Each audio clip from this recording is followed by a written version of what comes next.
తాకట్లో ఉన్న బంగారాన్ని విడిపించి ఆ రోజున మార్కెట్ ధర కట్టి మిగిలిన డబ్బును మీకు అందిస్తుంది కొమ్మూరి గోల్డ్.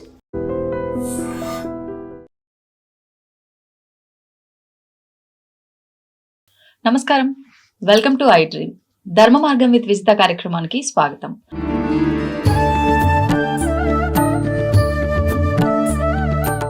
ప్రస్తుతం మనతో పాటు ఉన్నారు శ్రీ విద్యా ఉపాసకురాలు గీతా కుమార్ గారు. ఇప్పుడు వారితో మాట్లాడి మరిన్ని విషయాలు తెలుసుకుందాం. ముఖ్యంగా శివుడికి సంబంధించిన శివ ఆరాధన ఎంతో మందిని చేస్తూ ఉంటాం, కానీ మనకి ఎన్నెన్నో సందేహాలు తలెత్తుతూనే ఉంటాయి. మరి ఆ సందేహాలన్నీ కూడా ఇప్పుడు వారితో మాట్లాడి నివృత్తి చేసుకునే ప్రయత్నం అయితే చేద్దాం. నమస్కారం మా. శ్రీమాత్రే నమః. నమస్తే అమ్మా. అయితే ఇప్పుడు శివారాధన ముఖ్యంగా సోమవారాలే మనం ఎక్కువగా ఆచరిస్తూ ఉంటాం. అంటే నిత్యము శివుణ్ణి ఆరాధించే వాళ్ళు ఉన్నప్పటికీ విశేషంగా మనకు సోమవారం వచ్చింది అంటే ఇంకొంచెం ప్రత్యేకించి చేయాలి శివయ్యకు ఆరాధన అని చెప్పి ఆలోచిస్తూ ఉంటాం. ఎందుకు విశేషంగా సోమవారమే శివారాధనకి ప్రత్యేకం? సోమవారం అంటే శివుడికి ఎందుకు ప్రత్యేకం అంటే, సోమవారం చంద్రుడికి సంబంధించిన వారం. మనకి వారం ఆదివారంతో మొదలవుతుంది. ఆదివారం ఎవరికి సంబంధించిన వారం? సూర్యుడికి సంబంధించిన వారం. సోమవారం చంద్రుడికి సంబంధించిన వారం. ఈ సోమవారం చంద్రుడికి సంబంధించిన వారం కాబట్టి మనకి శివయ్య చంద్రుడిని తలపైన ధరించి ఉంటారు కాబట్టి ఎప్పుడు అమ్మవారు గాని అయ్యవారు గాని చంద్రుడిని అర్ధచంద్రాకారంతో తలపైన ధరించి ఉంటారు, మకుటంలో పెట్టుకొని ఉంటారు. అందుకు సంబంధించి సోమవారం విశేషంగా శివుడికి పూజ చేస్తారు. ఇప్పుడు మంగళవారం వచ్చేసి అమ్మవారికి, వినాయకుడికి, బుధవారం వినాయకుడికి, గురువారం గురువులకి, దత్తాత్రేయ స్వామికి, దక్షిణామూర్తికి, శుక్రవారం అమ్మవారికి, లక్ష్మీదేవికి, శనివారం వెంకటేశ్వర స్వామికి, ఇలా నియమితంగా ఉన్నాయి రోజులు ప్రతి ఒక్క స్వామికి. అలా అని సోమవారమే చేయాలా పూజ అనంటే, శైవులు ప్రతిరోజు శివుడికి చేస్తారు, వైష్ణవులు ప్రతిరోజు వైష్ణవుడికి చేస్తారు, శాక్తేయులు ప్రతిరోజు అమ్మవారికి చేస్తారు. ఇప్పుడు మనకి పంచాయతన పూజ అని ఉంది. పంచాయతన పూజ అని అంటే 5 దేవుళ్ళు వస్తారు: గణపతి, శివుడు, అమ్మవారు, సూర్యుడు, విష్ణువు. ఇప్పుడు వాళ్ళకి పంచాయతన పూజలో మెయిన్గా శివుడే అయినప్పుడు ప్రతిరోజు శివుడికి విశేషంగానే పూజ చేస్తారు. సోమవారం అనే కాదు, మామూలుగా గృహస్థులు, శివుడు ఇంటి దేవుడుగా ఉండే వాళ్ళు సోమవారం విశేషంగా చేస్తారు. పంచాయతన పూజ ఆచారం ఉండే వాళ్ళు ప్రతిరోజు విశేషంగానే చేస్తారు. ఇది తేడా. నార్మల్ గృహస్థులు, శివుడు ఇంటి దేవుడుగా ఉన్న వాళ్ళు సోమవారం పాటిస్తారు ఎక్కువగా. శివుడు పరంగా పంచాయతన పూజ ఉండే వాళ్ళు ప్రతి దినము శివుడికే చేస్తారు.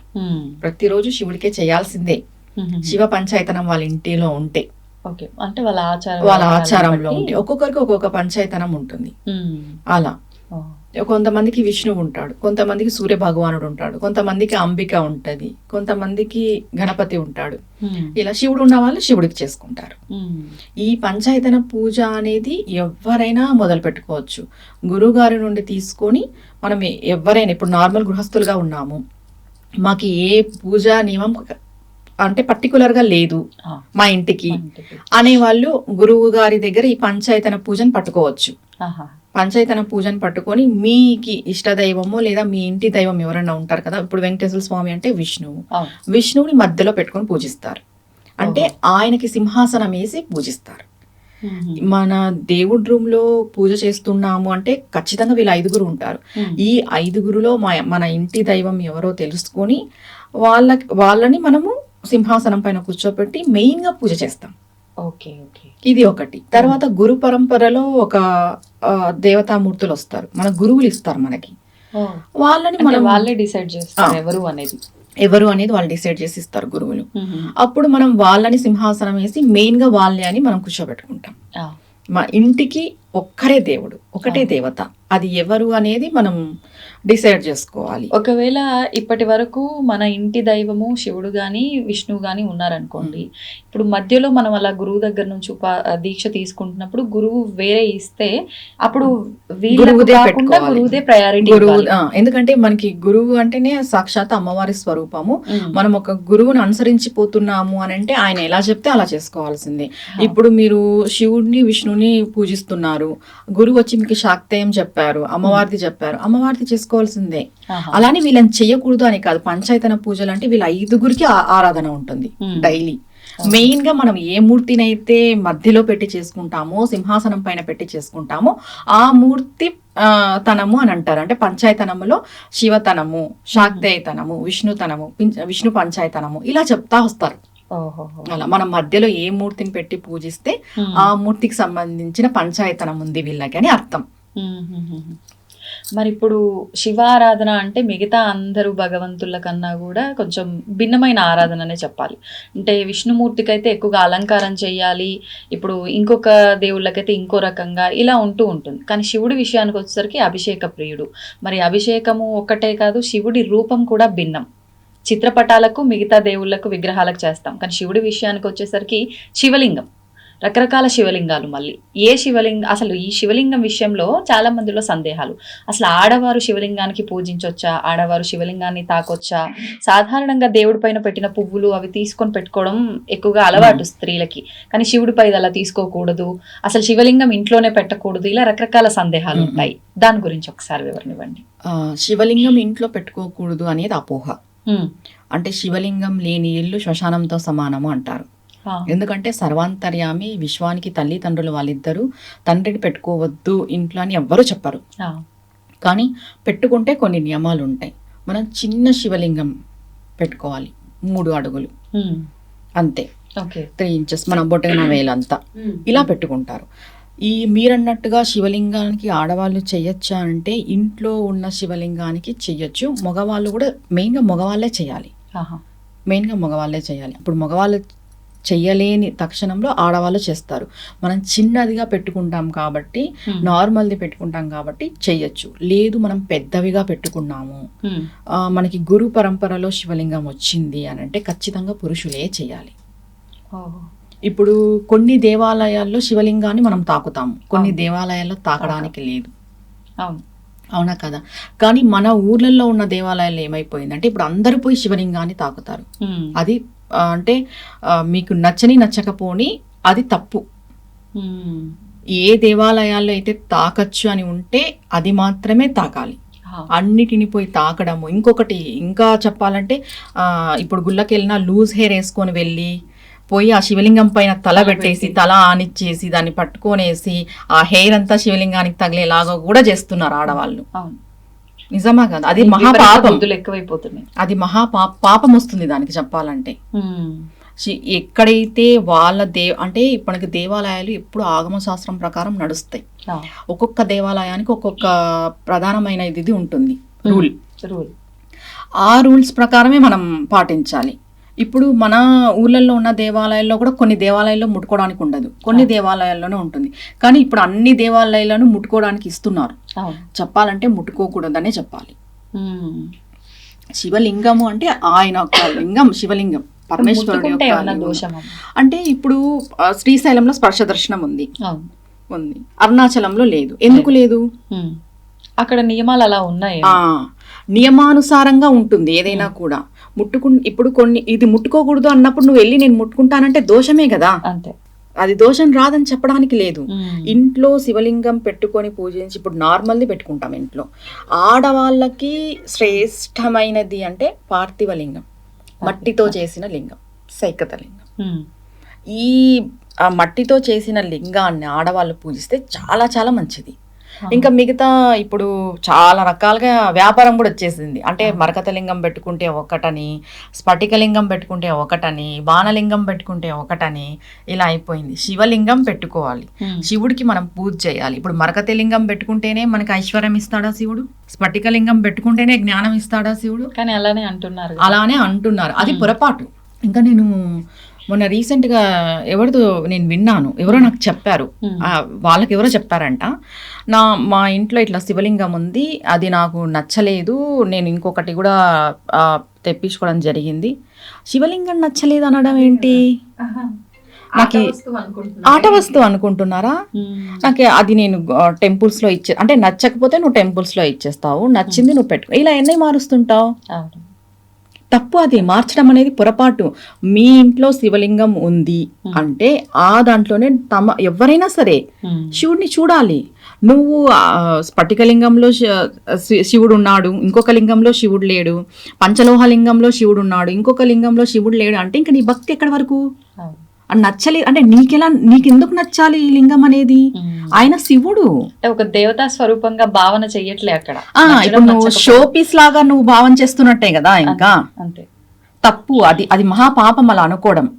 ఇప్పుడు మన ఇంట్లో ఏదైనా ఉంది, దానికే పూజ. సరే, మనకి ఎవరైనా ఇచ్చారు, షోకేస్ లో పెట్టుకోవడమా, లేదా పూజా మందిరంలో కూడా ఎక్కువ శివలింగాలు పెట్టుకోకూడదు. ఒకటి ఉంటే సరిపోతుంది కదమ్మా పూజ చేసుకోవడానికి. 100 ఎందుకు చెప్పు? ఇప్పుడు నువ్వు 100 పెట్టి చేసినా ఒకటే శివుడే, ఒకటి పెట్టి చేసినా ఒకటే శివుడే. నువ్వు ఏదైతే నువ్వు పెట్టి చేస్తున్నావో దాంట్లోనే ఆయన ఉన్నాడు అనే భావన కలగాలి తప్ప, ఇప్పుడు మా ఇంట్లో పంచలోహం ఉంది, ఇప్పుడు నేను విన్నాను మరకతలింగం పెట్టుకుంటే మంచిదని, డబ్బులు బాగా వస్తాయని, అంటే మీ ఇంట్లో ఉన్న పంచలోహం శివుడు నీకు డబ్బులు ఇవ్వడా? అంటే మనం ఏ లోహాన్ని అయితే ఉపయోగిస్తున్నామో ఆ లోహ ప్రభావం కూడా ఉంటది అనే భావన. అంటే లోహమే శివుడు అంటారా? ఇప్పుడు లోహం శివుడు కాదమ్మా, మన భావన శివుడు. ఇప్పుడు రాయిని కూడా మనం పూజిస్తున్నాం. దేనికి పూజిస్తున్నాము? అందులోనూ భగవంతుడు. మనం అసలు మన సనాతన ధర్మం గొప్పతనం ఏమంటే రాయిలో కూడా భగవంతుని చూస్తున్నాం. కానీ ఆ దరిద్రం ఏమంటే మనుషుల్లో భగవంతుని చూడలేకపోతున్నాం. మనం ప్రతి మనిషిలోనే భగవంతుని చూడాలి అని కూడా చెప్తున్నాం, అది చేయట్లేదు. మనం రాయిలో రాక్షసులే కనిపిస్తారు మనుషుల్లో. అవునా కదా? నువ్వు రాయిలోనే భగవంతుని చూసేటప్పుడు ఈ శివలింగం పెట్టుకుంటేనే నీకు మంచి జరుగుతుంది, ఈ శివలింగానికి అభిషేకం చేస్తేనే మంచి జరుగుతుంది అనేది భ్రమ.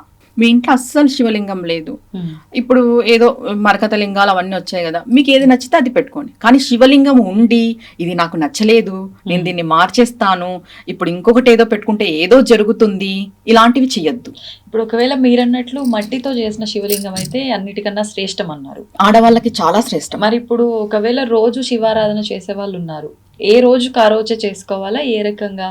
ఏ రోజుకి ఆ రోజే చేసుకోవాలి. ఇప్పుడు మనం అభిషేకం చేసుకుంటాం కదమ్మా, ఇది కూడా ఎలా చేస్తారు అంటే ఆడవాళ్ళు సోమవారాల పూట చేసుకుంటారు. ప్రత్యేకించి స్వామికి సోమవారం శ్రేష్టం కాబట్టి పుట్టమన్నుతో సోమవారం టైం మనం చేసుకుంటాం.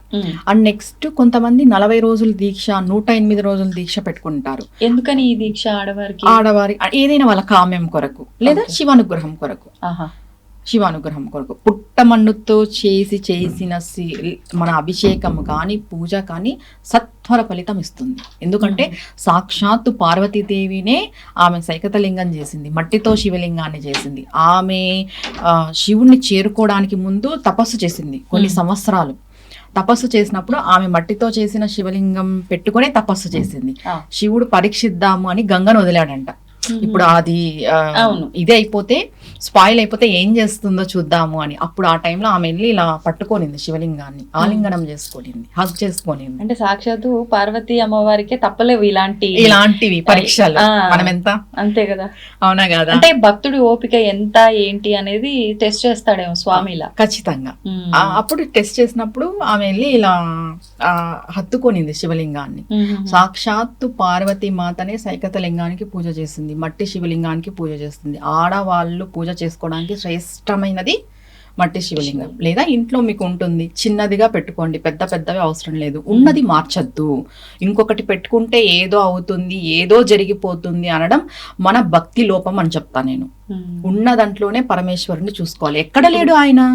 ఇప్పుడు చాలా వరకు ఇంట్లో మీరు అన్నట్టు పూజా మందిరంలో ఒక శివలింగము, తులసి మొక్కలో ఇంకొక శివలింగం చాలా మంది పెడుతూ ఉంటారు. అంటే ఎందుకు అట్లా అని అడిగినప్పుడు, స్వామి అభిషేక ప్రియుడు కదా, తులసమ్మకు నీళ్లు పోసిన ప్రతిసారి స్వామికి అభిషేకం జరిగినట్లు అని చెప్పి, అది నిజంగా కరెక్ట్ పద్ధతి అంటారా? కాదు, కరెక్ట్ పద్ధతి ఎందుకని? అయితే పూజా మందిరంలో ఉండాలి. మనం మట్టిది చేసుకుంటాం కదా, అది పెట్టచ్చు చెట్లలో, బిల్వపత్రి చెట్లో కానీ తులసి చెట్లో కానీ. కొంతమంది అసలు పెట్టకూడదని కూడా అంటారు, తులసమ్మ దగ్గర పెట్టకూడదు అంటారు. ఇప్పుడు వినాయకుడికి కూడా తులసి పత్రితో పూజ చేయరు, దానికనేసి ఇప్పుడు పెట్టకూడదు అంటారు. కానీ మీరు లోహంతో కూడుకున్నది కానీ రాయితో కూడుకున్నది కానీ తీసుకెళ్లి అక్కడ పెట్టేసి తులసిదేవికి నీళ్లు పోస్తాము, అది అలానే ఆయనకు జరుగుతుందని అనుకోవడం తప్పు. అయితే పూజా మందిరంలో ఉండాలి. మట్టిదైతే మనం పూజ అంతా అయిపోయిన తర్వాత వాటర్ లో వేస్తాం లేదా చెట్లలో పెట్టేస్తాం, అది కరిగిపోతుంది కాబట్టి. ఇది చేసుకోవాలి.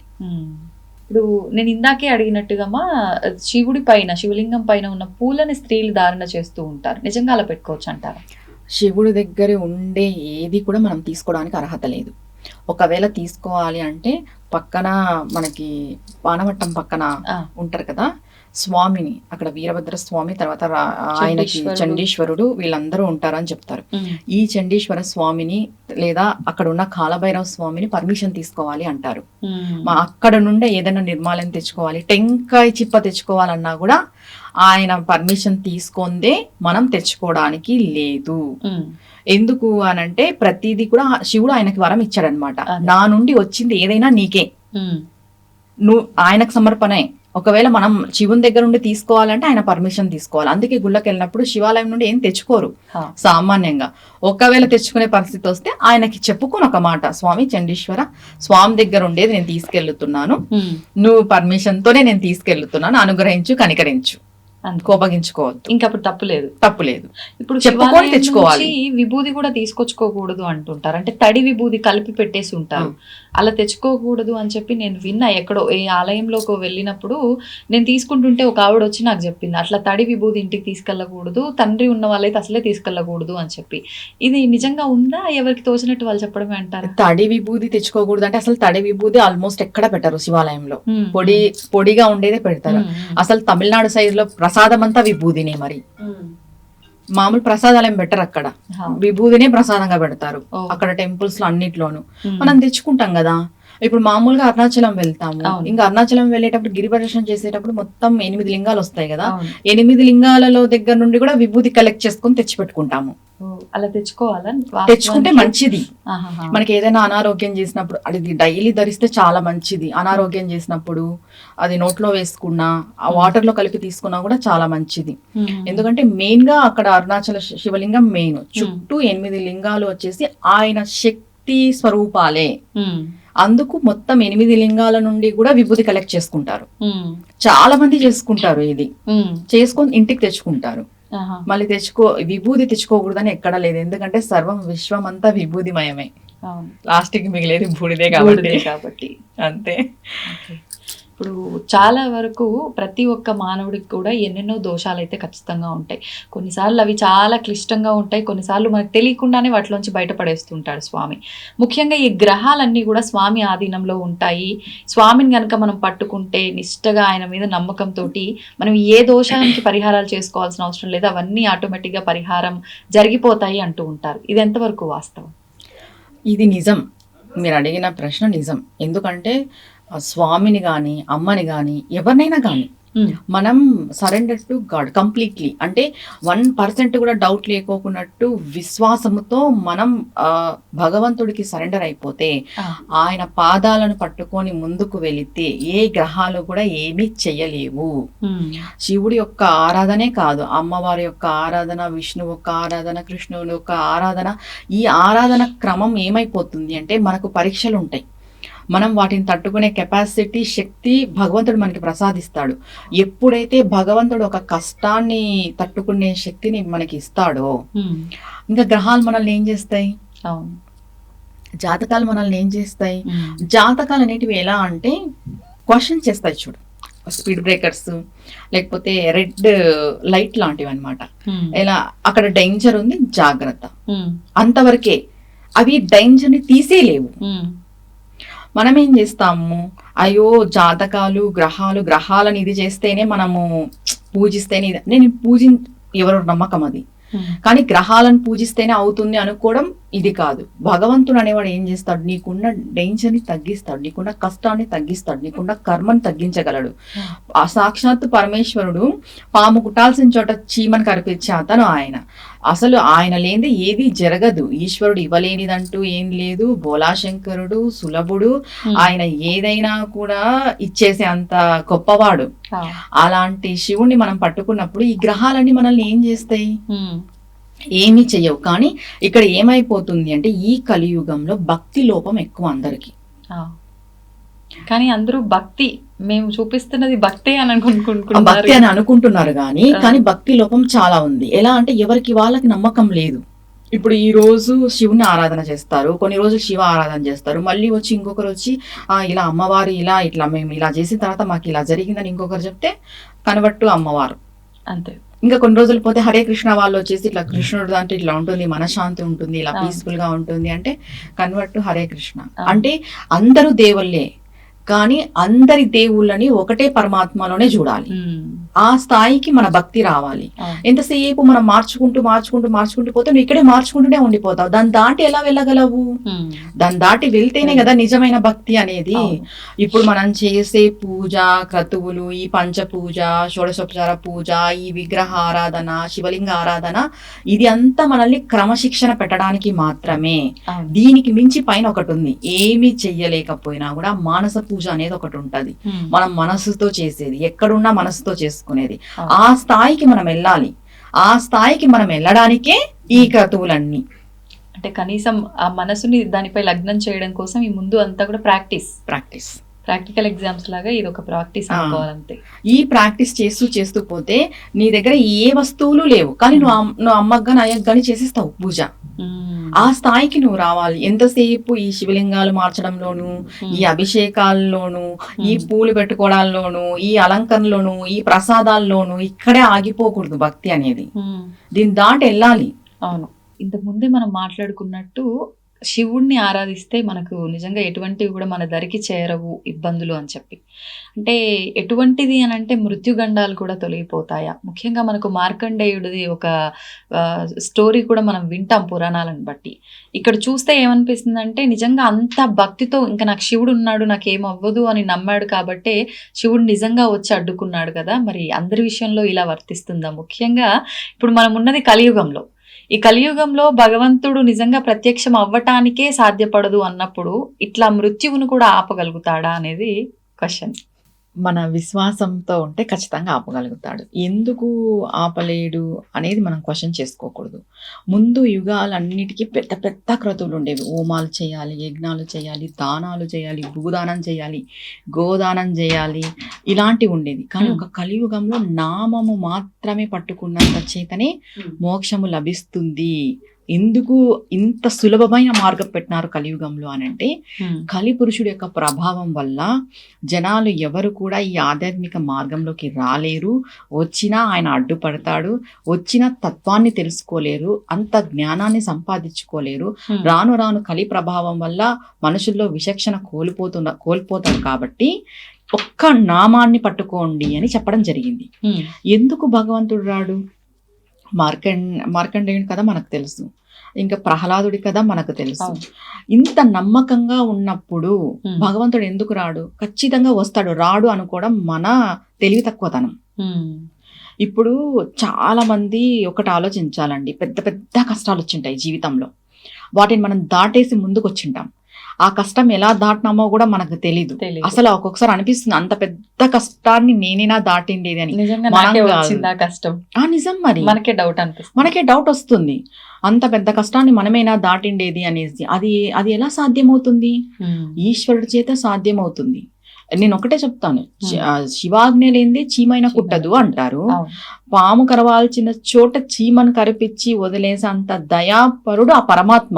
అంటే జరగాల్సింది జరుగుతుంది కానీ దాని తీవ్రత మాత్రం తెలియకుండా తగ్గించగలడు, తీవ్రతని తగ్గించగలడు. ఇప్పుడు ఈ మానవ జన్మ లభించింది అని అంటే కొన్ని జన్మలు తిరిగిన తర్వాత మానవ జన్మ లభిస్తుంది. ఒకటి, ఇప్పుడు ఎత్తిన జన్మనే జన్మ కాదు, జన్మాంతరం మనం ఉంటది. కర్మ వల్ల మనకి జన్మ లభిస్తుంది, కర్మ అనుభవించడానికే జన్మ. ఇది క్లియర్ గా ప్రతి ఒక్కరు అర్థం చేసుకోవాలి. ఈ కర్మను అనుభవించడానికే మనం జన్మను తీసుకున్నాము. ఒకటి, మనం చేసిన సంచితంలో నుండి ప్రారంధ కర్మ మొదలైనప్పుడు మనకి జన్మ వస్తుంది. ఈ జన్మ ఎలా ఉండాలి అనేది మనం డిసైడ్ చేసుకోవాలి బుద్ధి జ్ఞానం వచ్చిన తర్వాత. ఎలా అంటే, మనం పోయిన జన్మలో మన ప్రారంధ కర్మ బాగలేదు, ఈ జన్మలో చాలా కష్టాలు పడుతున్నాము. మనకి ఆగామి అనేది ఒకటి ఉంటది. ఆగామి అంటే ఇప్పుడు నువ్వు ఈ సిచ్యువేషన్ లో కష్టం పడే టైంలో నువ్వు ఎలాంటి డిసిషన్స్ తీసుకుంటావు, నీ డిసిషన్సే ఆగామి. నేను ఇబ్బంది పడుతున్నాను, నేను తప్పుదారిలో పోతాను, ఇంకా నువ్వు కర్మను పోగు చేసుకుంటావు, బ్యాడ్ కర్మని. నేను చాలా ఇబ్బంది పడుతున్నాను అయినా నేను ధర్మాన్ని వీడను, నేను భగవంతుడి పాదాలు విడిచిపెట్టాను, నీకు ఆగామి అనేది మంచి కర్మగా ఉంటది. Hmm. ఇంకొకటి ఆ ప్రారంధము కూడా ఈ భగవంతుని నమ్ముకొని నువ్వు ధర్మంగా ఉన్నప్పుడు ఏమైపోతుంది అంటే 100% నువ్వు అనుభవించేది ఉంటే Hmm. ఈ జన్మలో నువ్వు చేసిన క్రతువు వల్ల నీ నమ్మకము నీ విశ్వాసం వల్ల Hmm. భగవంతుడు దాన్ని 20కో 30కో తీసుకొస్తాడు. Oh. 100 అనుభవించే అంత కెపాసిటీ మనకు ఉండదు. ఉండదు. ఎవ్వరు కూడా 100 అనుభవించలేము. Hmm.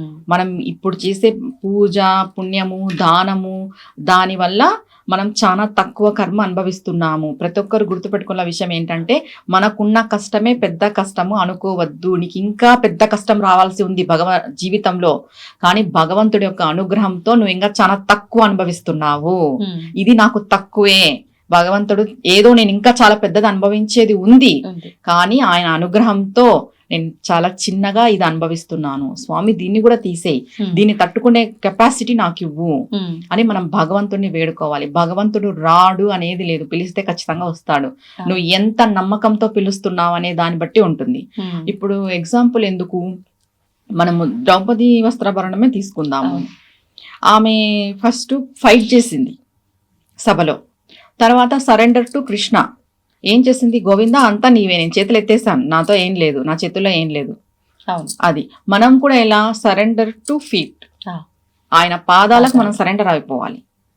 ఇంకా మన చేతుల్లో ఉంది, మనం ఏదో చేస్తున్నాం, నేనే చేస్తున్నాను, ఇది నాకే తెలుసు, ఇది నా వల్లే జరుగుతుంది, ఇది మూర్ఖత్వం. Hmm. అంతా ఆయనే చేస్తున్నాడు, ఆయననే నడిపిస్తున్నాడు, ఆయనే చేస్తాడు, నా చేతుల్లో ఏమీ లేదు. ఇప్పటికీ చెప్తున్నా, మీకు ఎటువంటి ఏదైనా కష్టం వచ్చినప్పుడు స్వామి నా చేతుల్లో ఏం లేదు, హ్యాండ్స్ అప్, నేను చేతులు ఎత్తేస్తున్నాను, నీదే భారం, అంతే. నువ్వు నన్ను ఎత్తేస్తావు, ముంచేస్తావు, ఏం ఆయన్ని చేస్తావు, ఇరకటంలో పెట్టేయాలి కాసేపు మనం అట్లా. అంతే. మన ఆయనే నమ్మకంతో. మన నమ్మకంతో అప్పుడు మన నమ్మకాన్ని ఆయన టెస్ట్ చేస్తాడు, ఎంతవరకు వీళ్ళు నమ్మి ఉన్నారు అనేసి. Hmm. ఎంతటి సిచ్యువేషన్ అయినా రాని, టెస్ట్ నేను ఈ అంటే పాదాలను ఏదైనా పట్టుకున్నాను. పరీక్ష లేకపోతే ఏదైనా ఇబ్బందిని కలిగిస్తాడా, ఏ రకంగా అనుకోవచ్చు? ఇబ్బందిని కలిగించే పరిస్థితే రావచ్చు, నువ్వు నమ్మకాన్ని కోల్పోయే పరిస్థితి రావచ్చు. ఇప్పుడు నీకు ఒక కష్టం, ఫర్ సపోజ్ నీకు ఒక 10 lakhs లాస్ అయింది, Hmm. నువ్వు ఈ 10 lakhs రికవరీలో ఉన్నావు భగవంతుని నమ్ముకొని.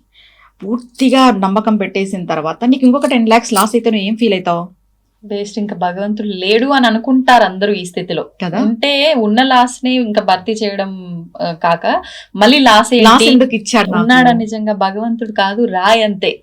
సాధారణంగా ఇవే మాట్లాడుతూ ఉంటారు. ఇది తప్పు, ఎప్పుడు కూడా దైవ నింద తప్పు. అక్కడ నువ్వు ఆల్రెడీ 10 lakhs లాస్ అయినావు, భగవంతుని నమ్ముకున్నావు, నీకు ఇంకా 10 lakhs లాస్ జరిగింది అంటే నువ్వు ఏదో తెలుసుకోలేకపోతున్నావు, నీకు ఏదో నేర్పించాలి. ఈ నేర్పించే క్రమంలో నువ్వు నమ్మకంగా ఉంటావా లేదా ఆయన పైన నమ్మకాన్ని కోల్పోతావా అనేది మన బుద్ధి పైన ఆధారపడి ఉంటుంది. మన బుద్ధి డిసైడ్ చేస్తుంది. ఇప్పుడు నీకు 10 లక్షలు పోయింది, ఇంకొక 10 లక్షలు పోయింది, స్వామి నువ్వు ఇచ్చింది నువ్వు తీసేసుకుంటున్నావు, నన్ను ముంచుతావో తేలుస్తావో నీదే బాధ్యత. బతికిచ్చింది నువ్వు, ఈ శరీరం ఇచ్చింది నువ్వు, జన్మనిచ్చింది నువ్వు, ప్రతిదీ నువ్వే ఇచ్చావు. ఇప్పుడు ఈ లాస్ ను కూడా నువ్వే ఇస్తున్నావు, దీన్ని తీసే బాధ్యత కూడా నీదే. నువ్వే దీనికి అంత కర్త కర్మ క్రియ, నీదే బాధ్యత. ఒక్కసారి అంత పిచ్చిగా నమ్మాలి. పిచ్చి భక్తి అంటాం కదా, భక్తిలో పిచ్చి ఉండొచ్చు, తప్పు లేదు. ఆ పిచ్చి ఈ పిచ్చి కంటే దైవ పిచ్చి మంచిదే కదా. అంతే. ఎవడు మోసపోయిన వాడు లేడు, ఇబ్బంది పడ్డవాడు లేడు. భగవంతుని నమ్ముకొని మోసపోయిన వాళ్ళు ఎవ్వరూ లేరు. మనుషుల్ని నమ్మి మోసపోయిన వాళ్ళు ఉన్నారేమో కానీ భగవంతుని నమ్మి మోసపోయిన వాళ్ళు లేరు. భగవంతుడు ఆలస్యం చేస్తాడేమో కానీ అమృతాన్ని ప్రసాదిస్తాడు. మనం వెయిట్ చేయాలి. ఆలస్యం చేసినంత మాత్రాన నాకేం దొరకట్లేదు అని నిరాశ ఎవ్వరూ చెందొద్దు. ఇది కలియుగం. నామము పట్టుకున్నంత మాత్రం చేతనే భవసాగరాన్ని దాటచ్చు అని సాక్షాత్తు పరమాత్మ చెప్పాడు. అలాంటి కలియుగంలో నువ్వు నామం పట్టుకొని దీక్షలు చేపట్టి నువ్వు ధర్మ మార్గంలో ఉండి ఒక గురు పరంపరలో నడుస్తూ ఒక మంత్ర దీక్ష చేసుకొని ఇన్ని పూజలు పునస్కారాలు దానాలు చేస్తున్నావు కాబట్టి ఆలస్యం అవుతుందే కానీ అమృతం అయితే ఖచ్చితంగా లభిస్తుంది పరమాత్మ నుండి. వేచి ఉండాలి అంతే. ఎందుకంటే ఈ జన్మ అనేది ఈ జన్మనే కాదు, ఎన్నో జన్మలు ఎత్తి మనం కర్మం పోగు చేసుకుని ఉంటాం. ఈ జన్మలో మనం మంచి వాళ్ళు అయి ఉండొచ్చు, పోయిన జన్మలో ఎటు ఉందో మనకు తెలియదు. ఆ జన్మ కర్మఫలం కొంచెం అడ్డుపడుతుంది, అది తీరడానికి కొంచెం టైం పడుతుంది. బట్ నమ్మకం కోల్పోవద్దు. నమ్మకంతో సాధించిన వాళ్ళు, భగవంతుని సాక్షాత్కారం పొందిన వాళ్ళు చాలా కథలు ఉన్నాయి. ఆ కథలన్నీ ఎందుకు ఉన్నాయి? మనల్ని ప్రేరేపించడానికే. అంతే. మనం వాటిని రెఫరెన్స్ గా తీసుకోవాలి, తీసుకొని మనం ముందుకు వెళ్ళాలి. ఇది కదా, ఆ కాలంలో వచ్చాడు, ఈ కాలంలో ఏమొస్తాడు భగవంతుడు. అవును. నిరాశ చెందొద్దు. మనకి మనమే నెగిటివ్ మాట్లాడుకుంటాము, అవును. అది తప్పు. ఒకటి ఆలోచించే ఆ ముందు కాలంలో వచ్చిన ఖచ్చితంగా భగవంతుడు negative. ఈ కాలంలో ఎందుకు రాడు? వస్తాడు ఈ కాలంలో కూడా. అదే. నీ సాధన అలా ఉండాలి, ఉమ్. నీ కృషి అలా ఉండాలి, నీ నమ్మకం అలా ఉండాలి. అవును. భగవంతుడే ఏదైనా కూడా ఆయనే చేస్తున్నాడు, ఆయనదే. ఉమ్. నేను నిమిత్తరాలు మాత్రమే, నేను నిమిత్తులను మాత్రమే అనే ఫీలింగ్ లో మనం బతకాలి. ఉమ్. నేను లేదు. అది లాస్ట్కి ఏమైపోతుందంటే పరమాత్మే మనమైతాం, మనమే పరమాత్మ అవుతాం. ఇప్పుడు సరే, అందరికీ తోచిన ఆరాధన ఒకటి, శాస్త్రాలు పురాణాలు చెప్పిన ఆరాధన ఒకటి. విశేషంగా నేను ఇక్కడే కొబ్బరికాయ పువ్వులు నేను ఇక్కడే ఆగిపోతా అనుకుంటే అది నిజంగా ఏ నాలెడ్జ్ లేని ఒక చిన్న, అంటే స్కూల్కి వెళ్ళని వయసులో ఉండే విద్యార్థి ఏ స్థితిలో ఉన్నాడో ఆ స్థితిలో ఉన్నట్లే ఖచ్చితంగా భక్తిలో అంటారు. అసలు నిజంగా శివపురాణం ప్రకారంగా శివారాధన అంటే విశేషంగా ఏం చెప్పబడింది? స్వామికి చెంబుడు నీళ్లు పోసినా కూడా కరుణిస్తాడు, ఇది విశేషం. ఆయనకి మనం చేయాల్సింది కేవలం నీటితో అభిషేకము. గుళ్ళల్లో పంచామృతాలతో అభిషేకం చేస్తారు, వాళ్ళకి ఆ శాస్త్రం ఉంది. ఇంట్లో మనం శివలింగం పెట్టుకున్న వాళ్ళు వాటర్తో చేస్తేనే చాలు. ఇప్పుడు పంచామృత అభిషేకం చేసుకోవచ్చు, చెయ్యొద్దు అని చెప్పట్లేదు, వారానికి ఒకసారి అలా చేసుకోవచ్చు. ఇంకా ఇది పంచామృత అభిషేకం చేస్తేనే అభిషేకం చేసినట్టు, నీళ్ళతో చేసే అభిషేకం అది ఒట్టి అభిషేకమే, ఇలా ఫీలింగ్స్ చాలా మందిలో ఉన్నాయి. ఇది తప్పు. మనం గృహస్థాశ్రమంలో ఉన్న వాళ్ళు నీటితో, శుద్ధ జలముతో లేదా విభూతి కలిపి లేదా చందనం కలిపి స్వామి వారికి అభిషేకం చేసుకుంటే ఆయన చాలా తృప్తి చెందుతాడు. ముందుగా కుంకుమ నీళ్ళతో అభిషేకం శివుడికి లేదమ్మా? చేస్తారు, చేయొచ్చు. అన్ని నీటితో అభిషేకం చేస్తారు. శుద్ధ జలంలో ఏదైనా మనము సుగంధ ద్రవ్యం కలిపి చేసుకోవచ్చు. ముందుగా మనం అభిషేకం చేసేటప్పుడు ఏం చేయాలి, శివలింగం పైన కాస్త విభూతి పెట్టిన తర్వాత అభిషేకం చేయాలి. ఎందుకని? అది శాస్త్రంలో చెప్పింది. మనం పొడి డైరెక్ట్ గా వాటర్ పోసేయకూడదు. విభూది బిల్వపత్రి పెట్టేసిన తర్వాత వాటర్ వేయాలి శివుడి. అంటే మనం ఏ ద్రవ్యంతో అభిషేకం ఏ ద్రవ్యంతో అభిషేకం చేసినా ఫస్ట్ వాటరే. ఇప్పుడు పంచామృత అభిషేకం చేస్తున్నామని డైరెక్ట్ తీసుకెళ్లి పాలు పోయకూడదు, ఫస్ట్ వాటరే. స్వామికి శ్రేష్టమైనది వాటరే. ఈ పంచామృత అభిషేకాలు ఇదంతా వేరే తతంగం. ఇది ఇంట్లో ఉన్న వాళ్ళు ఇప్పుడు శివరాత్రి పర్వదినం చేసుకోవచ్చు, ఏదైనా కొంచెం పర్వదినం చేసుకోవచ్చు. కానీ ఆ పంచామృత అభిషేకం చేస్తేనే ఈ రోజు నేను పూజ చేసినట్టుగా భావిస్తారు కొంతమంది. అవును అవును, అది తప్పు. ఆయనకి శుద్ధ జలమే శ్రేష్టము. శుద్ధ జలంతో చేసుకుంటేనే చాలా చాలా మంచిది. ఇప్పుడు మీరు అన్నట్టు శుద్ధ జలమే శ్రేష్టము, అదొక్కటి అంటే నీళ్ళతో చేసినా సరిపోతుంది, ఇంకేం చేయకపోయినా ఇబ్బంది పడాల్సిన అవసరం లేదు. కానీ చేయమంటున్నారు, చేస్తున్నారు వివిధ ద్రవ్యాలతో అంటే ఏదో ఆశ, అంటే ఈ ద్రవ్యంతో చేస్తే ఇది అవుతుంది అన్నట్లుగా. అంటే దీనికి ఇప్పుడు పంచామృతాలు అని అంటే పంచభూతాలతో సమానం. ఇప్పుడు నమశివాయ పంచాక్షరి మంత్రం కూడా పంచభూతాలకి సమానం. పంచాక్షరి మంత్రము, పంచామృతాలు, పంచభూతాలు ఇలా సంకేతంగా గుళ్ళల్లో చేస్తారు. చెప్పాను కదా, మన దేవాలయానికి ఒక శాస్త్రం ఉంటుంది. ఇంట్లో మనం అంత పెట్టుకోవాల్సిన అవసరం లేదు. నువ్వు శుద్ధ జలంతో చేసినా కూడా ఆయన తృప్తి పడతాడు. ఇక్కడ ఏమైపోయిందంటే ద్రాక్షరసంతో చేస్తే ఈ ఫలితము, పాలతో చేస్తే ఈ ఫలితము, చెరుకు రసంతో చేస్తే ఈ ఫలితము, ఫలితం ఫలితం కోరిక ఫలితం అని దీని వెంటే దీని చుట్టూనే తిరుగుతున్నాం మనము. చెప్పాలంటే దీన్ని దాటి రావాలి. దీన్ని దాటి రావాలనేదే కదా భక్తి అంటే. చాలా ఇప్పుడు ఏం క్వశ్చన్ వస్తుంది, గృహస్థాశ్రమంలో ఉన్న వాళ్ళకి నీడ్స్ ఉంటాయి, కోరికలు ఉంటాయి. ఇప్పుడు కోరిక కోరద్దు అంటారా? ఆ కోరిక కోరుకొని నెరవేరపోతే భగవంతుడి పైన కూడా ధ్యాస వెళ్ళదు. కోరిక కోరాల్సిందే అనేది ఇప్పుడు మనం పెట్టుకున్నాం అంతే. ఒకటండి, ఈ జన్మ ఎలా వచ్చిందో నీకు తెలీదు. శరీరం భగవంతుడు ఇచ్చిండేది, జన్మ భగవంతుడు ఇచ్చిండేది. నీ తల్లి తండ్రి కూడా ఈ జన్మలో నీకు తల్లి తండ్రి, ఈ భార్య భర్త పిల్లలు ఈ జన్మలో నీకు సంబంధాలు. పోయిన జన్మలో నువ్వు ఎవరికి పుట్టినావో, నీ భార్య నీ భర్త నీ పిల్లలు ఎవరో కూడా నీకు తెలియదు. ప్రతిదీ పరమాత్మ అకౌంట్లోనే నడుస్తుంది, ప్రతిదీ పరమాత్మ ఆధీనంలోనే నడుస్తుంది. జన్మనిచ్చి, శరీరం ఇచ్చి, జ్ఞానం ఇచ్చి, తల్లిదండ్రులనిచ్చి, బంధువులనిచ్చి అన్ని ఇచ్చిన స్వామి నీకేమి ఇవ్వాలో తెలీదా? తెలుసు. నేనేదో చెరుకుతోనే అభిషేకం చేస్తేనే నీకు ఇస్తాడా? లేదు కదా. ద్రాక్షరసంతోనే అభిషేకం చేస్తేనే నీకు ఇస్తాడా? మన భావన అలా ఉంది. భావన అట్లా అయిపోయింది. ఇది చేస్తేనే భగవంతుడు ఇది ఇస్తాడు అనేది. భగవంతునితో బిజినెస్ చేస్తున్నాం మనం. స్వామి నేను నీకు ఇది చేస్తాను, నువ్వు నాకు అది ఇవ్వు. అవునా కదా? బిజినెస్ వద్దు, వ్యాపారం వద్దు, భక్తి ముఖ్యం. అంతే. అవునా కాదు? ఇన్ని ఇచ్చినాడు భగవంతుడు నీకు. ఇప్పుడు ఒక 10th ఇంటర్మీడియట్ వచ్చేంత వరకు సరైన జ్ఞానం కూడా మనకు ఉండదు చెప్పాలంటే. ఏది మంచి ఏది చెడు అనే విషయం కూడా తెలీదు.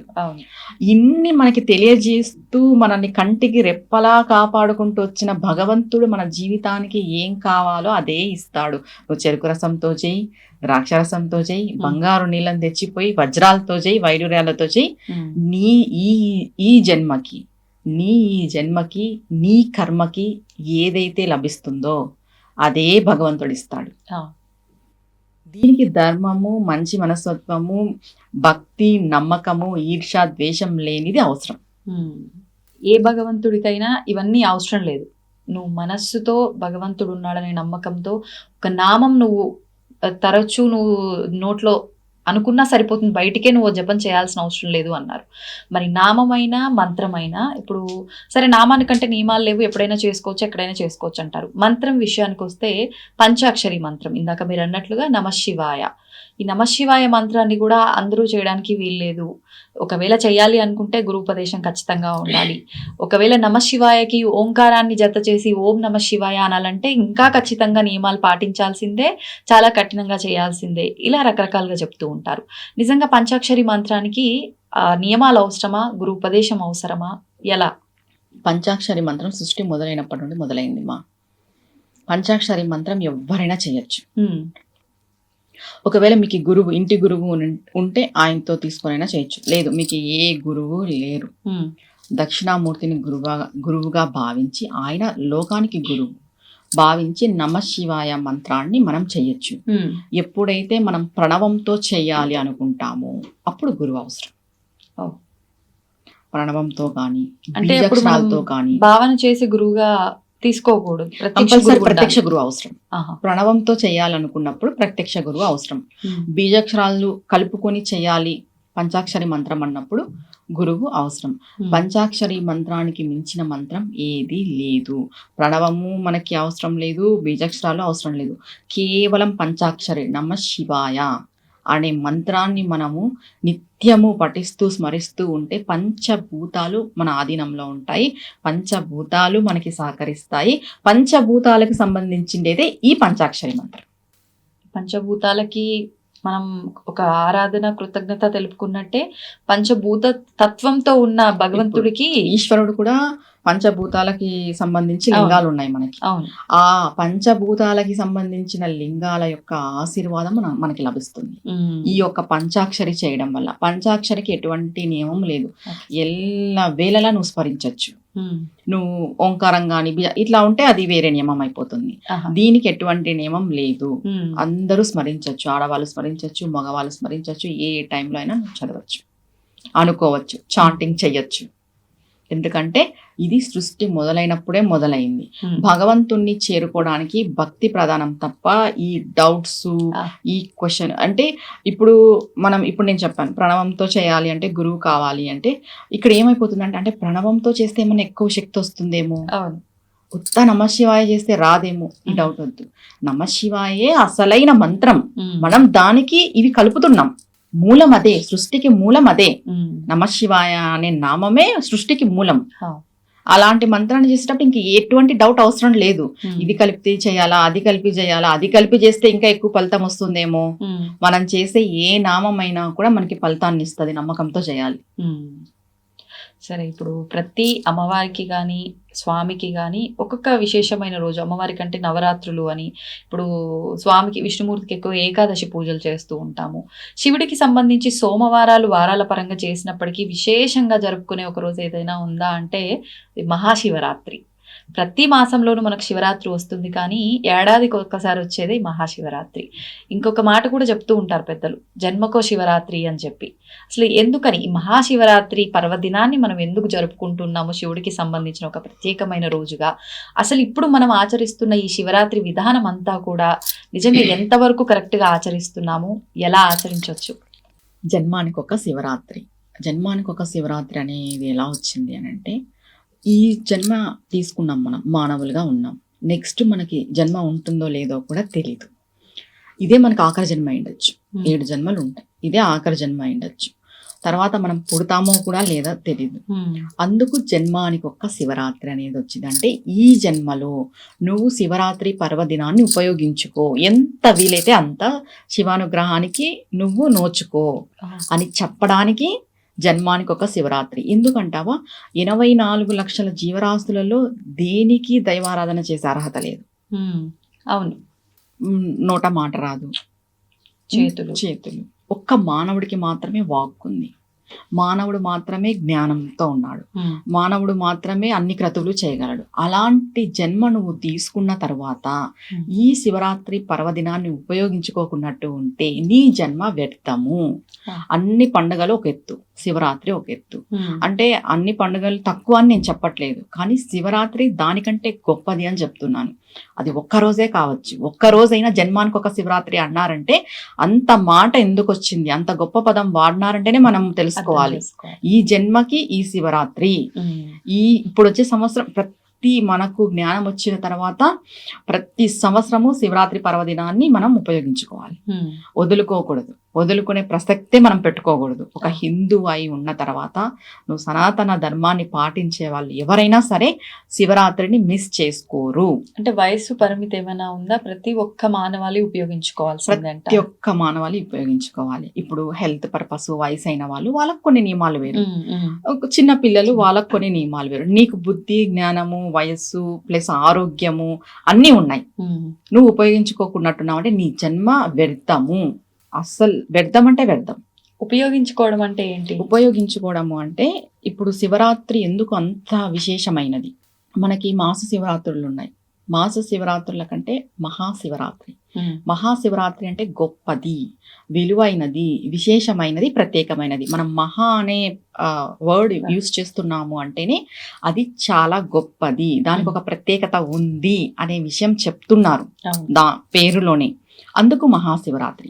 అండ్ నెక్స్ట్ నేచర్లో చాలా శక్తి ఉంటుంది ఆ రోజున, శివరాత్రి రోజున. అన్ని మాస శివరాత్రుల కంటే ఈ మహాశివరాత్రి రోజు నేచర్లో అంటే ఈ ప్రకృతిలో ఎక్కువ శక్తి ఉద్భవిస్తుంది. ఆ ఉద్భవించడంతో పాటు మనం ఉపవాసం ఉండి జాగరణ చేసి మన వెన్నెముక నిటారుగా ఉంచి మేల్కొని ఆ విశ్వంలో ఉన్న శక్తిని మనం గ్రహిస్తాము. ఆ విశ్వం మనం పడుకుంటే గ్రహించలేం కదా, నువ్వు మెలకువతో ఉంటేనే విశ్వంలో ఉన్న శక్తి నీ బాడీలో ఉన్న బ్యాక్ బోన్ వెన్నెముక గ్రహించగలదు. అలా గ్రహించి ఆ శక్తితో మనం ఈ సంవత్సరం అంతా మనకు నడుస్తుంది మన శరీరం. ఆ శక్తితో మనము చక్రాలను అవాకింగ్ చేసుకోగలం. చక్రాల భేదం చేస్తామంటాం కదా, అది కూడా జరుగుతుంది కొంతమందికి, సాధనా పరులకి. చాలా మునులు, మహర్షులు, ఋషులు, యోగులు, ఈ బైరాగిలు, అఘోరీలు శివరాత్రి కోసం ఎదురు చూస్తుంటారు. దేనికోసం? శివరాత్రి పర్వదినం అనేది అంత శక్తివంతమైనది అనమాట. ఆ రోజు ప్రకృతిలో అంత శక్తి ఉంటుంది, ప్రతి ఒక్క మానవుడు కూడా ఉపయోగించుకోవాలి. కాబట్టి జన్మానికి ఒక శివరాత్రి అయింది. నువ్వు ఉపయోగించుకోకున్నట్టు నీ పాటికి నువ్వు ఉన్నావంటే నీ జన్మ వ్యర్థమే. ఎప్పుడైతే మనం మేల్కొని ఉపవాస దీక్ష చేసి మనం ఇది చేసుకుంటామో మన బాడీ చాలా శక్తిని గ్రహిస్తుంది. చెప్పలేము, అది ఎంత అనంతమైన శక్తి. అనంతమైన శక్తి విశ్వం పూర్తిగా ఉంటుంది. ఈ భూమి అర్ధఖగోళంలో ప్రకృతికి దగ్గరగా ఉంటుంది అనమాట. ఇప్పుడు సూర్యుడు భూమికి దగ్గరగా వస్తాడు ఇంకా ఇప్పటి నుండి. ఆ శక్తి ప్లస్ సూర్యుడు లేకోకున్నట్టు చంద్రుడు చంద్రకళలను తగ్గిపోతాయి. శివరాత్రికి అమావాస్య వచ్చేస్తుంది. ఈ చీకటిలో అత్యంత శక్తి ఉంటుంది ఇప్పుడు వచ్చే చీకటిలో. దాన్ని మనం ఉపయోగించుకోవాలి. అందుకనే ముఖ్యంగా శివరాత్రి అంటే రాత్రి సమయంలో జరుపుకుంటున్నాం. అందుకని ముఖ్యంగా ఆ చీకటి సమయంలో జరుపుకుంటాం. ఆ చీకటిలో విశేషమైన శక్తి ఉంటుంది. ఇప్పుడు మనము లింగోద్భవ కాలము అని చెప్పి రాత్రి సమయంలోనే విశేషంగా ఆ కొన్ని గంటల పాటు కూడా ఆరాధన విశేషంగా ఉంటుంది. ఒకసారి ఆ వివరణ కూడా ఇవ్వండి. ముందుగా మనం స్టార్టింగ్ ఉదయాన్నే ఏం చేయాలి, లేచిన వెంటనే కాలకృతాలన్నీ తీర్చుకొని స్నానాధికాలన్నీ చేసేసుకొని స్వామికి సంకల్పం చేసుకుంటాం. స్వామి, ఇవాళ నీ కొరకు, నీ కోసమే, ఎవ్వరు కోరిక కోరద్దు. శివరాత్రి రోజు అసలే కోరద్దు. ఇన్ని రోజులు మనం కోరిక మేరకే చేసింటాం కదా, ఇప్పుడు మాత్రం స్వామి కొరకు చేయాలి. స్వామి నీకోసమే నేను ఇది చేస్తున్నాను, ఈ దీక్ష చేస్తున్నాను, ఈ ఉపవాసం చేస్తున్నాను, ఈ జాగరణ చేస్తున్నాను, సక్రమంగా నేను చేసేలాగా చూడు స్వామి, ఏ ఆటంకాలు రానియకు. ఇంకా ఆ రోజు మౌనవ్రతం అంటే చాలా మంచిది, ఉదయం నుండి ప్రదోష టైం వరకు. అవునా? చాలా చాలా మంచిది. దేవుడి నామము మంత్రము స్మరణ చేయొచ్చు, చాంటింగ్ చేస్తాం మౌనవ్రతంలో కూడా. బయటికి చదవడం మనసులో అనుకోవాలి. పురాణం అవన్నీ చదవచ్చు, అంటే బయటికి చదవకూడదు. మౌనం అంటే కంప్లీట్ గా మౌనం. ఎప్పుడైతే మనం మౌనంగా ఉంటామో మన బ్రెయిన్ యాక్టివేట్ అయ్యి మన బ్యాక్ బోన్ ఇంకా యాక్టివేట్ అయ్యి శక్తిని ఎక్కువ గ్రహిస్తుంది. ఇప్పుడు ఒకవేళ ఎంత సమయం అయితే ఉండగలుగుతాము అనుకుంటామో అంత సమయం ఉండొచ్చా? కంప్లీట్ 24 అవర్స్ లేదంటే ఆ డే గానీ రాత్రి గానీ ఉండాలంటారా? 24 అవర్స్ కాదమ్మా, మార్నింగ్ నుండి ఈవినింగ్ వరకు ప్రదోష టైం వరకు ఉండాలి. ఓకే. మళ్ళీ ప్రదోష టైం తర్వాత మనకి పూజలు స్టార్ట్ అవుతాయి, గుళ్ళకి వెళ్తుంటాం, మాట్లాడాల్సి వస్తుంది, టెంపుల్స్ కి వెళ్తాం కాబట్టి. అలా కాకోకున్నట్టు మార్నింగ్ నుండి ప్రదోష టైం వరకు ఇంట్లో వాతావరణం అంతా చూసేసుకొని మౌనవ్రతం ఉంటే చాలా చాలా విశేషమైన ఫలితం ఉంటుంది. శివరాత్రి రోజు మౌనవ్రతం చేసి పంచాక్షరి యొక్క నామాన్ని మనం స్మరిస్తూ ఉంటే ప్రదోష టైం పగలు నిద్రపోకూడదు. ప్రదోష టైం అయిన తర్వాత మనం స్వామివారికి విశేష అభిషేకాలు చేసుకోవడము, పంచామృత అభిషేకాలు, శుద్ధ జలంతో అభిషేకాలు, తర్వాత స్వామివారికి పూజ, అలంకరణ, నైవేద్యం ఇదంతా పెట్టేసుకున్నాం. ఖచ్చితంగా లింగోద్భవన కాలం వరకు మనం జాగరణ చేయాలి. అంటే మరి చెయ్యొద్దా అని నేను చెప్పట్లేదు, మినిమం ఆ టైం వరకన్నా మనం మేల్కొని ఉండాలి. కొంతమంది ఉండలేరు. ఆ టైం వరకు మేల్కొని ఉండి ఆ టైంలో మనం అభిషేకం చేసుకోవడం చాలా మంచిది. గుళ్ళకెళ్ళి చేసినా పర్వాలేదు, ఇంట్లో ఉండి చేసుకున్నా పర్వాలేదు. నువ్వు ఎక్కడున్నా ఆ రోజు శివమయమే మొత్తం. నువ్వు అక్కడున్నావా ఇక్కడున్నావా అనేది కాదు, నువ్వు ఇంట్లో ఉన్నా కూడా శివమయమే. ఇంట్లో ఉండి చేసుకున్నా పర్వాలేదు, గుళ్ళకెళ్ళి చేసుకున్నా పర్వాలేదు. లింగోద్భవన టైం అయిపోయిన తర్వాత తెల్లవారుజామున 5-6కి మనం మరీ స్నానం చేసేసి స్వామి వారికి ఘన నైవేద్యం నివేదన పెట్టి అప్పుడు మనం తినాలి. మెయిన్ గా ఎర్లీ మార్నింగ్ తినేసేయచ్చు. మెయిన్ గా ఏంటి అనంటే శివరాత్రి రోజు వండిన పదార్థాలు తినకూడదు, హెవీగా తినకూడదు. అలా అని కటిక ఉపవాసం కూడా చెప్పలేదు. పండ్లు పలహారాలు తీసుకోవచ్చు, పాలు తీసుకోవచ్చు. కలియుగంలో కటిక ఉపవాసం దీక్ష లేదు, మనం చేసిన ప్రయోజనం లేదు. పండ్లు పలహారాలు తీసుకొని ఉండొచ్చు, వండిన పదార్థాలు తినకూడదు. నెక్స్ట్ డేని స్వామికి నివేదన చేసి తినాలి. ఈ శివరాత్రి రోజున చేయాల్సింది ఏంటి అనంటే బిల్వ అష్టోత్తరం చేయాలి. 108 నామాలు వస్తాయి బిల్వ అష్టోత్తరం అని. బిల్వాష్టకం మనం చాలా చేస్తాం, కానీ బిల్వ అష్టోత్తరం చేయాలి. అంటే ఇప్పుడు 108 నామాలకి 108 పత్రాలు తెచ్చి చెయ్యాలా అని చెప్తా. 108 పత్రాలు దొరికితే చెయ్యండి, లేదా అవసరం లేదు. పోయి చెట్లన్నీ తెంపేసి అదంతా వద్దు. అంటే ఇప్పుడు చాలా మంది ఏంటంటే ఇప్పుడు 108 అంటే 108 ఉండాలి అలా ఫీల్ అవుతారు కదా.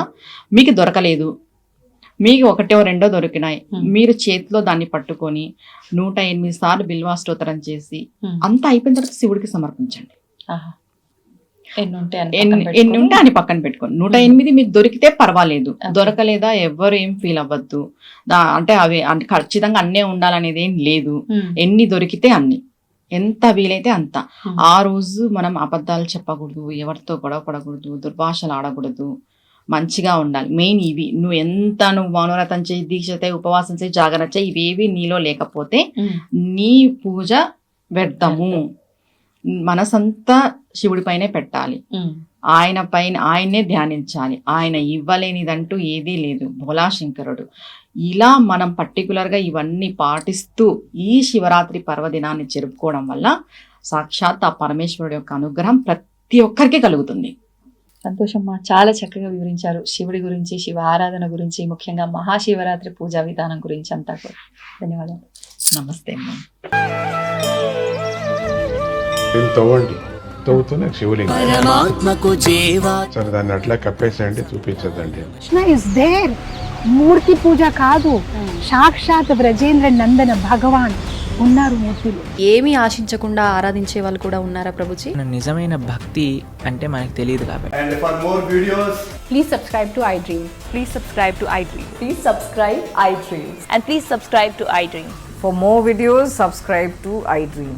please like, share and subscribe to the channel. Congratulations, iDream. Subscribe to iDream. Subscribe to iDream.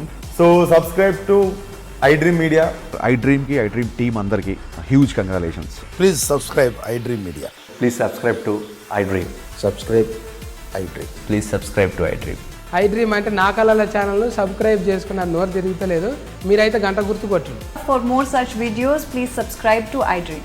Subscribe to I dream. Please subscribe to iDream. Please subscribe I dream media. Please do subscribe to iDream. Please subscribe to iDream Media. For best entertainment and information, please subscribe iDream. And don't forget to subscribe to iDream.